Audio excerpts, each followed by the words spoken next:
Alright, today's the day, guys. We're heading to Montreal.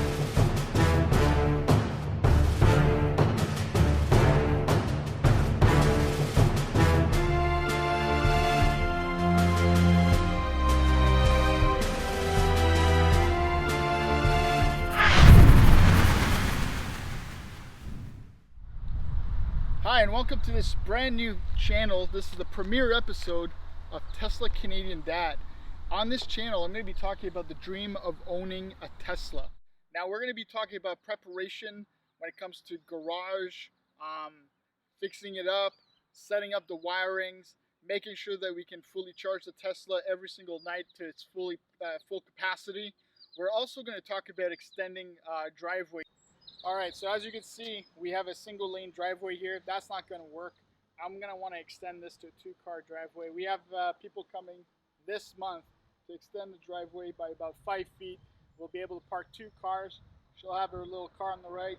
I'll be able to take out the Tesla whenever I need to. So that's going to be good.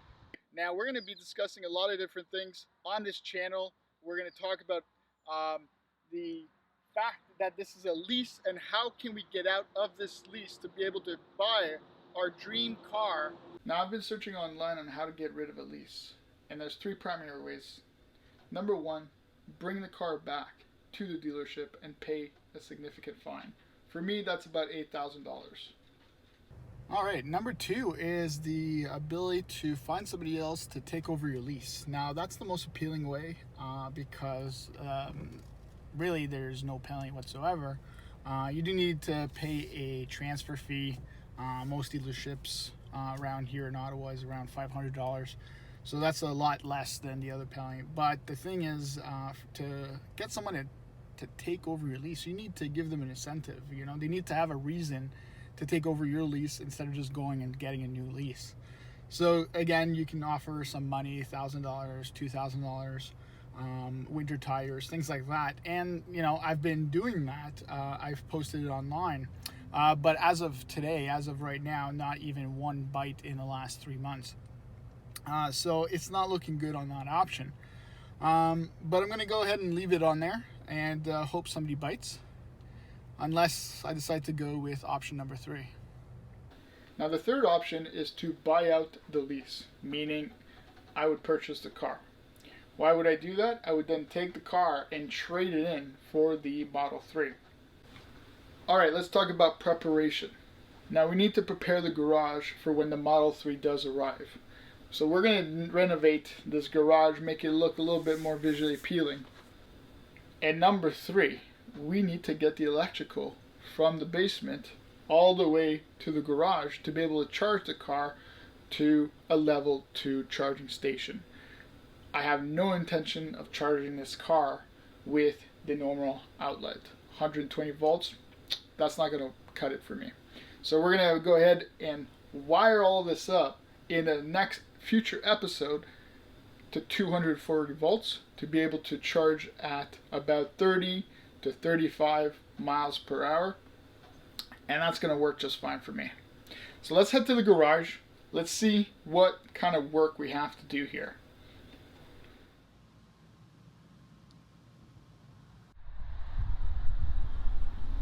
Oof, that's not going to work.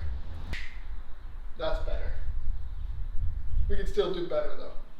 So I'm thinking of putting a nice red wall with a nice Tesla logo on here. But before we get to that, let's talk about electrical. Let's talk about if the car even fits in here. So it's going to be a tight squeeze, but it will fit when it comes to length. The Tesla Model 3 is 185 inches long, and we got about 190, give or take maybe a few inches over there. So probably 192 to 195. So a little bit of leeway. It's gonna be tight though. Let's check the width. All right, for the width, it's not gonna be a problem, especially with these mirrors that come in. We have plenty of room on each side. Maybe not to open the door fully, but to sneak out. I'll probably use the Summon feature quite a bit to get the car out of here. When it comes to the length, I'm still a little worried though. we should be fine. Now I do have a little bit of equipment here in this corner. Takes a bit of real estate in the garage, but I still think the Tesla Model 3 will fit just fine in here. The one thing I kind of want to consider and think about is this electricity. I can't touch this. This is for the pool in the back. And we want to keep it nice and quiet back there, and that's why we have the pool equipment in the garage. We're going to be coming through here and wiring and putting the charger up on this wall. So in the next episode, that's exactly what we'll be doing. We're going to do the electrical. We're going to paint this wall red. We're going to put a Tesla logo on there. I might even throw an Ottawa Senators logo just in there, just at the same time. Kind of matches with the red. But again, the equipment itself here should not be a problem. Should fit just fine with the Tesla. I might, I don't know, put some safety nets, some safety measures to make sure that nothing hits the car, or vice versa, so the car doesn't hit the pool equipment. But yeah. All right, today's the day, guys. We're heading to Montreal, Tesla store, about 2-hour drive. I'm excited.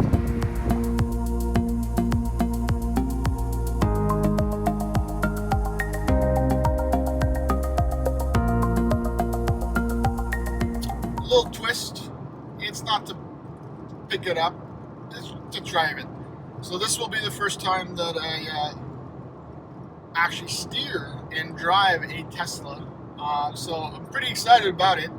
And hopefully we can figure out potentially a way with the dealership to get myself into a Tesla Model 3 and find a way for them to take this car, the Honda Civic, as a trade-in.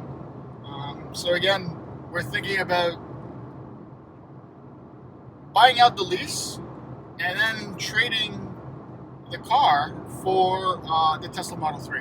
So hopefully that's the plan. So next time you see me, I'll be in the Tesla store, about ready to test out the Model 3. All right, we're finally here. Are you excited? Yeah! What are we gonna test drive today? Tesla! Yeah.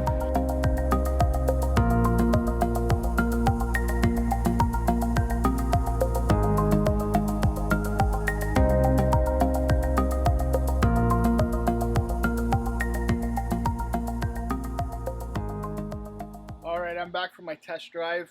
Unfortunately, my sales rep was a little camera shy, so he preferred I don't use the footage with him in it.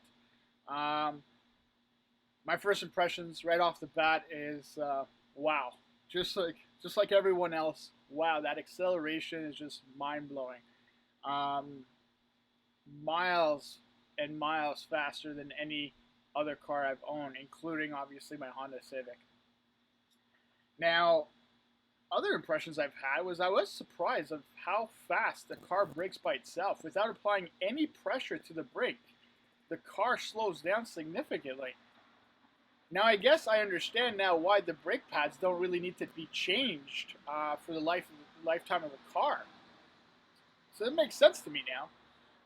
Other things I've definitely noticed is something that I haven't heard anybody kind of discuss or talk about. Maybe it's not important to a lot of people, but it was definitely a nice surprise to find out that there's actually a way to adjust the lumbar support for the Gen 2 seats. So you can actually adjust the lumbar support to go higher or lower in your back. For me, having gone through surgeries, multiple surgeries, I have a bad back, and that will actually potentially improve my my comfort for during long drives. I was just in Toronto last week. That's a 5-hour drive for us in Ottawa. And in the Honda Civic, I was having some significant pain on the second half of the trip. So knowing that the Tesla Model 3 has this lumbar support I can adjust throughout the ride is definitely a bonus for me. So all in all, obviously, I love the car. I wasn't surprised by that. I went in kind of knowing a lot about the car. So there wasn't a lot of surprise, but it was nice to get behind the wheel. Now, we did discuss with the dealership the possibility for them to actually take over my current car. Now, what would happen is really I would buy the car and then transfer the car and sell the car to them. But the process would be a lot easier. They would actually be doing most of the legwork. So they do lease buyouts for you, if you will. That's kind of the process. And they were offering me close to $23,000 for trade-in, and I have about $28,000 to pay off the car.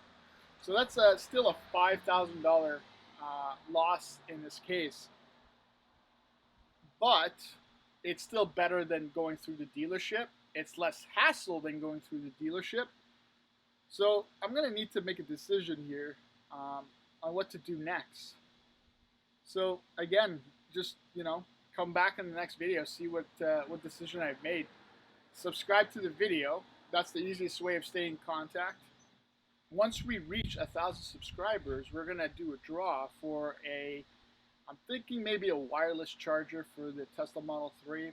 Now, I think I'm going to have a lot of different options just in case you don't own a Model 3 yet or a Tesla yet. Maybe a gift card on Amazon. But it's going to be a prize that's at least $200. So a $200 prize. So again, it's going to be either a Tesla accessory or some sort of online gift card that you can purchase whatever you like with it. So hit the subscribe button, help us out. It doesn't cost you anything, and it really, really helps us out here. So I really appreciate it.